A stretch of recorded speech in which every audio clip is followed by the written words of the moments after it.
भगवान नाम प्रचार प्रसार हो। तो अभिप्राय 99% लोग क्या चाहते हैं? मोक्ष। तो भाई मोक्ष क्या होता है? कौन कौन मोक्ष चाहता है? रेज द हैंड, हाथ खड़ा करो। मोक्ष कौन चाहता है? तो मोक्ष मिलना चाहिए।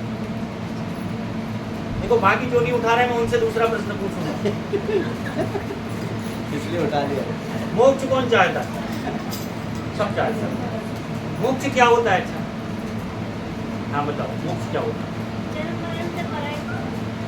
जब प्रभु के चरणों में सिंदूर पत्नी का साथ बराबर पति दे रहा है, बहुत बढ़िया। हाँ बताइए, सही कहा।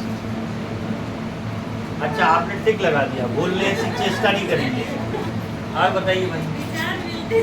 हाँ मोक्ष, मोक्ष किसे कहते हैं? मैं तो बोलूंगा ही नहीं। मैंने मोक्ष चाहिए नहीं ना, मुझे मांगे अरे, नहीं मोक्ष। चाहिए। मैंने हाथ नहीं उठाया, मुझे मोक्ष चाहिए नहीं। बोले हमसे अलग पूछो, हमें मोक्ष नहीं नहीं चाहिए। मुझे मोक्ष चाहिए। मोक्ष और उग्रस्त में बहुत बड़ा अंतर है। मोक्ष जो है तो सत्संग से मिलता है, और मोक्ष उसको मिलता है जो प्रभु के चरणों में जाके विलीन हो जाएगा। मोक्ष उपाध्याय जी की निरंतरता बहुत जरूरी है आपके ऊपर। सभी लोग महसूस कर रहे हैं। मोक्ष और व्रत में बहुत बड़ा अंतर है। लोग ये समझ रहे हैं कि व्रत ही मोक्ष है। हाँ हाँ बोलो ना। मतलब मोक्ष सांसारिक जीवन में मृत्यु जन्म से हटकर सीधे प्रभु के चरणों में आप वैकुंठ चले जाता, फिर आपको दूसरा जन्म लेना नहीं पड़ेगा। मोक्ष प्रभु के चरण नहीं है, पहली बात। भक्ति पथ पे चलने वाला मोक्ष नहीं चाहता, तो थोड़ा पराकाष्ठा है। मोक्ष बिल्कुल सही कहा आप लोगों ने, अपनी अपनी परिभाषा दी कि जन्म मृत्यु से परे हो जाए। मोक्ष मतलब होता है मुर्दा की जो स्थिति होती है वो मोक्ष। क्या है मुर्दा की स्थिति? न उसे सुख की अनुभूति है, न उसे दुख की अनुभूति है। सुई चुभोगे तो उसे चुभेगा नहीं, फूल बरसाओगे तो भी उसे पता नहीं। मुर्दा मृत है वो, डेड बॉडी, लाइक मोक्ष। कोमा, कोमा में व्यक्ति जीवित तो है मगर कोई भी प्रतिक्रिया वो नहीं दे रहा, न सुख की अनुभूति दे रहा, न दुख की अनुभूति दे रहा। समझ रहे हैं आप बात? तो ऐसा मोक्ष ब्रजवासी वैकुंठ, उद्धव जी ब्रज वृंदावन गए और ज्ञान और मोक्ष की बातें करने गए, तो पीताम्बर पहने थे। तो ब्रज की सब गोपिकाएं दूर से देखे, अरे कान्हा आ गया, कन्हू आ गया, कन्हैया आ गया, कन्हैया। तो दौड़े भागे एकदम, देखा तो ये तो कोई और दिख रहा है, मगर पीताम्बर पहने हैं। तो पूछने लगे, तो बोले हम मित्र हैं उनके, और हमें कृष्ण ने भेजा है आप लोगों को सही रास्ता और ज्ञान देने के लिए। तो उन्होंने क्या कहा? उद्धव मन भय ना 10-20, एक हतो सो गयो श्याम संग, क्या और आधे ईस। उद्धव क्या बोले कि अरे तुम ये सब छोड़ो, ये फालतू है ये चीजें। तुम क्या करो, ज्ञान को अपने हृदय में हृदयंगम करो और निराकार इसको विद्यमान करो। तो वो क्या कह रही हैं कि उद्धव भय न मन 10-20, एक हतो सो गयो श्याम संग, क्या और आधे ईस। और क्या कह रहे हैं? दशा क्या है? चित देखो तित श्याम मई है, श्याम कुंज पन यमुना श्यामा, श्याम घोर घन घटा छई है बोरी के लोगन ही का, श्याम पुतरिया बदल गई है। चंद्रसार रविसार श्याम है, चंद्रमा और सूर्य। चंद्रसार रविसार श्याम है, मनम श्यामता बेली बई है, चित देखो तित श्याम मई है। इंद्रधनुष का रंग श्याम है, इंद्रधनुष का रंग श्याम है, और श्याम छवि मन मुदित मई है। श्याम की छवि ऐसी छप गई है कि हर जगह हमें सिर्फ श्याम ही दिख रहा था। सब रंगन में श्याम दिखियत, सब रंगन में श्याम दिखियत, लोग कहते हैं बात नहीं है, जित देखो तित श्याम ही है। तो गोपिकाएं जो भक्ति मार्ग से हैं वो किसको देख रही हैं? हर जगह भगवान को देख रही हैं। तो भगवान कैसे हैं? मथुरा गए सो तब से आई कह गए थे कि हम आएंगे, कह गए थे। अच्छा भाई देखो, इस बात से एक बात और निकल आई जो अपने प्यूमार्थ परिवार के लिए बहुत महत्वपूर्ण है और जितने भक्त यहाँ आए हैं उन सबके लिए। धाकड़ जी कहाँ गए? सिल्वर पार्क वालों के लिए भी, सभी के लिए। क्या बात है? ये भगवान से याद आ गई, क्योंकि भगवान गोपियों से कह के गए थे कि हमें अभी जाने दो, सावन में हम आएंगे, ऐसा बोला था। तो आप सबको ये विदित हो कि हमारा श्रावण मास का रविवारी हरिनाम संकीर्तन की दिनांक बुक होना चालू हो गई। तो जितने भी कॉलोनी परिवार के भक्त हैं, आप किस सावन के रविवार को अपने यहाँ हरिनाम संकीर्तन कराना चाहते हैं, इस बैनर में नंबर दिए हैं, आप बता देना। सावन के हरिनाम संकीर्तन बुक होना चालू हो गए, 2 जगह का बुक हो गया। तो इसलिए मुझे याद आ गया भगवान के सावन में आने की बात को लेके, इसलिए आप लोगों को हमने बता दिया। 3 जून का आपके 30 जून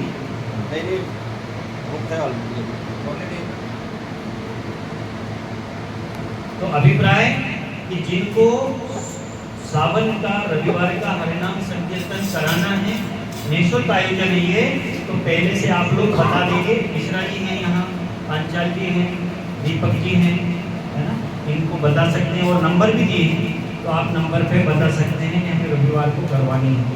अभी भी करवा सकते हैं, मगर सावन का बुक होना चालू हो गया। सावन में विशेष हरिनाम संकीर्तन का महत्व है, इसलिए। तो उद्धव जो ज्ञान बांटने आए थे, गोपियों ने उन्हें क्या कर दिया?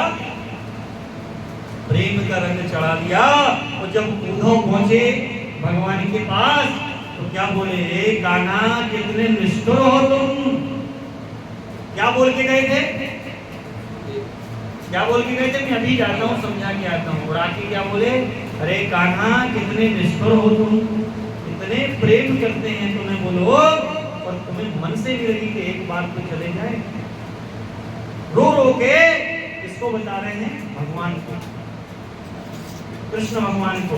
और कृष्ण भगवान बड़ा बहुत ही मार्मिक वो संवाद था उद्धव और भगवान का। जब भगवान कहते हैं कि उद्धव, अब तुम्हें ही यहाँ रहना है, मैं लीला जब स्मरण करूंगा तो तुम्हें ही इसका भक्ति पथ का प्रचार प्रसार तुम्हें ही करना है, तुम ही स्वयोग हो, तुम्हें ही इसको करना है। तो अभिप्राय, अपन जो दुखी जगत और सुखमय तत्व की बात कर रहे थे, तो अभी तक के इस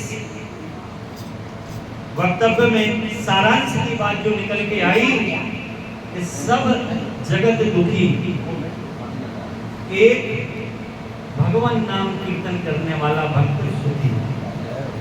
उसके घर में दुख हो सकता है, उसके घर में दुख हो सकता है, उसकी परिस्थितियों में दुख हो सकता है, उसके कार्य में दुख हो सकता है, मगर जब आत्मरंजन की गति देखोगे तो उससे बड़ा सुखी कोई नहीं होगा, क्योंकि उस दुख से उसे प्रभाव ही नहीं पड़ता, क्योंकि सुख इतना बड़ा है हरिनाम संकीर्तन और भजनानंदी का कि वो दुख सब नश्वर हो जाते हैं। और भगवान से नारद जी कहते हैं कि हे प्रभु, अमूमन देखा गया है कि आपके भक्तों को दुख ज्यादा मिलता है, भक्ति पथ पे जो चलता है तो उन्हें दुख ज्यादा मिलता है और अन्य लोग बड़े सुखी रहते हैं। तो भगवान कहते हैं कि देखो नारद, ये अपने अपने दृष्टिकोण की बात है, अपने अपने दृष्टिकोण की बात है। जब हम उन लोगों को भी देते हैं जो भगवान नाम नहीं भी कहते, तो जो भगवान नाम कहता है, सत्कर्म करता है, उसके तो सारे दुख वैसे ही मैं दूर कर देता हूँ।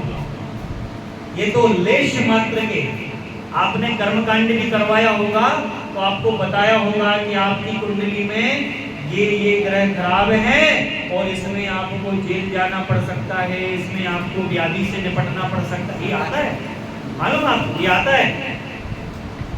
तो तभी वो कर्मकांडी ज्योतिषी कहता है कि ऐसा नहीं है, यदि आप इस मंत्र को कर लोगे तो सपने में जेल चले जाओगे, निपट जाओगे। व्याधि सपने में ही आएगी और चली जाएगी, हकीकत चली जाएगी। मतलब उसका भाव प्रभाव आएगा, आपके सूक्ष्म मन को विलीन करेगा स्वप्न में, और जैसे ही आंख खुलेगी भगवान का दर्शन पाओगे। तो जब कर्मकांडी इसको सिद्ध करके और आपको असुविधा को सुविधा कर देता है, तो भगवान नाम तो कर्मकांडियों का भी ईश है, इष्ट है। भगवान नाम यदि सही सत्कर्मी कर्मकांडी होगा और आपने कहीं बोल दिया कि भैया हमने हरिनाम संकीर्तन रखा है, तो वो दूसरा शब्द कहेगा कि अब आपको कुछ कराने की आवश्यकता ही नहीं है, सारे ग्रह प्रसन्न हो गए, नृत्य कर रहे हैं और हरिनाम संकीर्तन यज्ञ से आपके घर में और आपके ग्रह में चेतना आ गई है सकारात्मक। कितना बड़ा प्रभाव है हरिनाम संकीर्तन का। राम से बड़ा सब जानते हैं, बस मानते नहीं। अब मानते तो आते रेगुलर, ये थोड़ी करते रेगुलर नहीं आए तो इसका मतलब ये नहीं कि भक्ति नहीं चल रही, पहले वो घर पे चल तो रही है। बात आई है तो लगी तो है, लगना भी चाहिए, लगना भी चाहिए। अंदर आ जाइए, बाहर से नहीं चलेगा। बात आई है तो लगना भी चाहिए, और जिसको लग रही है निश्चित रूप से वो भगवान के प्रति समर्पण रखता है, क्योंकि भगवान के नाम पर किसी की भगवती नहीं है कि भैया इनका है कि इनका है कि किन किन का है, नहीं, सबका है और सब अधिकार से आई है, अधिकार से आना पड़ेगा। ये हमारे पड़ोसी हैं, इनने हमसे बोल दिया, बोले आजकल आपका एकाधिकार इसलिए नहीं आते। अच्छा अरे जब लिख के दिया कि हमारा नहीं है एकाधिकार तब आए। उपाध्याय जी गलत कह रहा हूँ, तब आए ये, नहीं तो बोले रजिस्ट्री आपकी। तो हमारा भाव ये है कि हरिनाम संकीर्तन पर सबका अधिकार है। बड़े भाव से सब लोग आइए और हम अपने तीर्थमार्ग को क्या बना दें, वृंदावन। जो बनाना है वृंदावन कि नहीं बनाना, हम खड़े हो जाते हैं भाई। आप लोग कहोगे कि बैठे बैठे बोलोगे तो हम आंसर नहीं देंगे, तो हम खड़े हो जाते हैं। क्यों मिश्रा जी, हम खड़े हुए तो चले गए आप? तो बनाना है वृंदावन, किसने कहा बनाना है? किसको बनाना है वृंदावन? अच्छा, अपने घर को, घर को भी सबसे पहले घर को वृंदावन बनाना है, और जब घर वृंदावन बनेगा तो कॉलोनी भी वृंदावन बन जाएगी। ठीक है, बनाना है, यस और नो? हिंदी मीडियम के चलो तो अपन बनाते हैं। कैसे बनेगा? भगवान नाम से। कौन सा नाम है? आप लोगों को एक चीज पता है, आज हम बता देते हैं। 4 वेद 18 पुराण की रचना करने के बाद वेद व्यास जी ने कहा कि मुझे अभी संतुष्टि नहीं हुई, तो भविष्यवाणी हुई, आकाशवाणी हुई। क्या? भागवतम। भागवतम मतलब 4 वेद और 18 पुराण का सार श्रीमद् भागवत।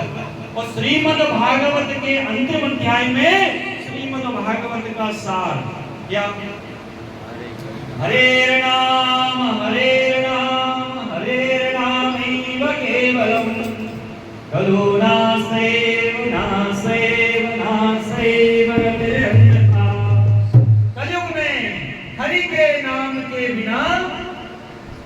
के नाम के बिना गति नहीं है, नहीं है, नहीं है। 3 बार प्रेस किया है। और हमारी मानस जी क्या कहती है? कलयुग केवल नाम नारा, सुमेर सुमेर नर उठ नहीं पारा। और संत क्या कहते हैं? तुलसीदास जी, कलयुग योग याग नहीं ज्ञान, एक आधार नाम जाना। जब सारे शास्त्र वेद ऋचाएं, संत मुनि गुरु सब यही कह रहे कि भैया भगवत नाम ही सार है, अब उसके बाद भी आपको समझ नहीं आया। एक छोटा सा दृष्टांत लेके बार बार पंचायत